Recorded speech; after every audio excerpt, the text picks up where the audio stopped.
नमस्कार। आज हम एक बहुत ही दिलचस्प विषय पर गहराई से बात करने वाले हैं। क्या कभी ये सवाल मन में आया है कि कुछ जमीनें या प्लॉट्स दूसरों से बेहतर या ज्यादा शुभ क्यों माने जाते हैं?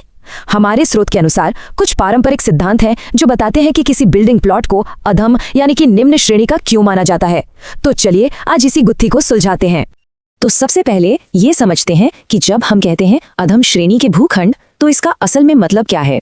देखिए, बहुत ही सीधे शब्दों में ये जमीन के उन टुकड़ों के बारे में है जिन्हें उनके आसपास की बनावट के हिसाब से, मतलब उनकी चारों ओर की दिशा और ऊंचाई के आधार पर उतना अच्छा नहीं माना जाता।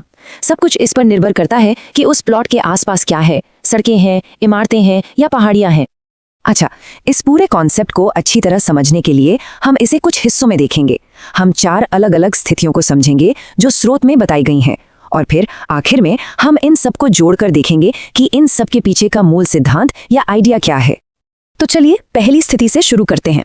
ये पूरी तरह से पूर्व दिशा यानी ईस्ट पर केंद्रित है। पूर्व दिशा को अक्सर एक नई शुरुआत का प्रतीक माना जाता है ना? लेकिन यहाँ हम देखेंगे कि कैसे यही दिशा एक खास तरह का असंतुलन, एक इम्बैलेंस पैदा कर सकती है। जरा एक सिचुएशन इमेजिन कीजिए। मान लीजिए एक प्लॉट है और ठीक उसके पूरब में यानी ईस्ट में एक सड़क है जो उस प्लॉट से नीचे की तरफ है, मतलब ढलान पर है। स्रोत के मुताबिक ऊंचाई का यही जो फर्क है, ये एक तरह से समस्या की शुरुआत है। लेकिन रुकिए, बात सिर्फ इतनी ही नहीं है। अब इसी सिचुएशन में एक और चीज जोड़ते हैं। उस नीची सड़क के अलावा बाकी की 3 तरफ, मतलब पश्चिम, दक्षिण और उत्तर में ऊंची ऊंची इमारतें हैं या फिर पहाड़ियां हैं। अब सोचिए वो प्लॉट कैसा महसूस करेगा? चारों तरफ से घिरा हुआ, दबा हुआ सा, है ना? ये टेबल देखिए, इससे पूरी तस्वीर एकदम साफ हो जाती है। ये कुछ ऐसा है जैसे वो प्लॉट एक कटोरे के बीच में हो। एक तरफ से यानी पूर्व से वो नीचे की तरफ खुला है, लेकिन बाकी तीनों तरफ से ऊंची दीवारों ने उसे घेर रखा है। इससे एक दबाव वाला माहौल बनता है, एक प्रेशर जोन। ठीक है, अब आगे बढ़ते हैं दूसरी कंडीशन की तरफ। यहाँ पर मामला थोड़ा और उलझ जाता है, थोड़ा और दिलचस्प हो जाता है। अब हम सिर्फ एक दिशा को नहीं देखेंगे, बल्कि ये देखेंगे कि जब 2 दिशाओं यानी दक्षिण और पूर्व में सड़कें आपस में मिलती हैं तो क्या होता है। तो प्लॉट के 2 तरफ सड़कें हैं, पूर्व में भी और दक्षिण में भी। सुनने में तो ये काफी अच्छा लगता है कि 2 तरफ से रास्ता है, लेकिन यहीं पर एक पेंच है। पूर्व वाली सड़क एक बार फिर प्लॉट से नीचे है, मतलब कनेक्शन तो 2 तरफ से है, पर एक तरफ से संतुलन फिर से बिगड़ा हुआ है। वो ईस्ट वाली साइड एक कमजोर कड़ी बन जाती है। अब इस असंतुलन वाले आइडिया को हम थोड़ा और आगे लेकर जाते हैं। क्या होगा अगर ये जो नीची सड़क वाली प्रॉब्लम है वो पूरब के बजाय पश्चिम या दक्षिण में हो?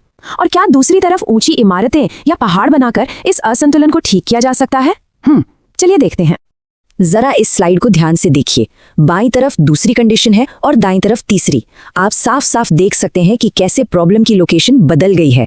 अब नीची सड़कें दक्षिण या पश्चिम में हैं और उन्हें बैलेंस करने के लिए पूरब या उत्तर में ऊंची चीजें हैं, जैसे पहाड़ या इमारतें। और एक और चीज पर गौर कीजिए, अब प्लॉट 3 तरफ से सड़कों से घिरा है, जो सिचुएशन को और भी ज्यादा कॉम्प्लेक्स बना देता है। और अब हम आ गए हैं अपनी आखिरी और सबसे पेचीदा स्थिति पर। यह बिल्कुल एक पजल की तरह है, जहां चारों दिशाओं का अपना अपना एक खास रोल है। तो चलिए इस पहेली को एक एक करके सुलझाते हैं। अच्छा, ये एक 4 स्टेप वाला सेटअप है, तो ध्यान से समझिए। पहला, प्लॉट के उत्तर और दक्षिण दोनों तरफ सड़कें हैं। ठीक है, ये तो सिंपल है। दूसरा, दक्षिण वाली सड़क उत्तर वाली सड़क से नीची है, यहीं से असंतुलन की शुरुआत होती है। तीसरा, पूरब में एक ऊंची इमारत या पहाड़ी है जो एक तरह की रुकावट है। और चौथा, पश्चिम में कुछ भी नहीं है, वो जमीन खाली पड़ी है। ये टेबल हमें इस आखिरी सिचुएशन की पूरी पिक्चर दिखाती है और ये साफ साफ असंतुलन को हाईलाइट करती है।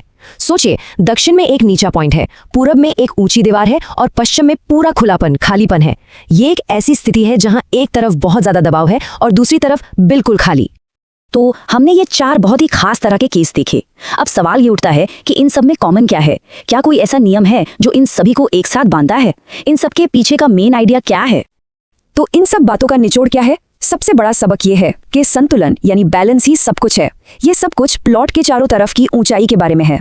सिद्धांत बार बार इस बात पर जोर देते हैं कि कुछ खास दिशाओं में, जैसे पूरब या दक्षिण, जमीन नीची न हो और दूसरी दिशाओं में ऊंची इमारतों से उस पर दबाव ना पड़े। और हाँ, ये भी याद रखने वाली बात है कि एक तरफ बहुत ऊंचा और दूसरी तरफ बिल्कुल खाली होना भी एक तरह का असंतुलन ही है। और ये सारी बातें हमें एक बहुत बड़े और ज़रूरी सवाल पर लाकर खड़ा कर देती हैं। आज के ज़माने में जहां हम बड़ी बड़ी गगनचुंबी इमारतों से घिरे हैं, जहां अर्बन प्लानिंग ही सब कुछ तय करती है, क्या इन प्राचीन सिद्धांतों की आज कोई जगह है? क्या हम स्पेस और एनर्जी के बारे में इन पुराने विचारों से कुछ सीखकर अपने रहने की जगहों को और बेहतर और ज़्यादा हार्मोनियस बना सकते हैं? ये एक सोचने वाली बात है।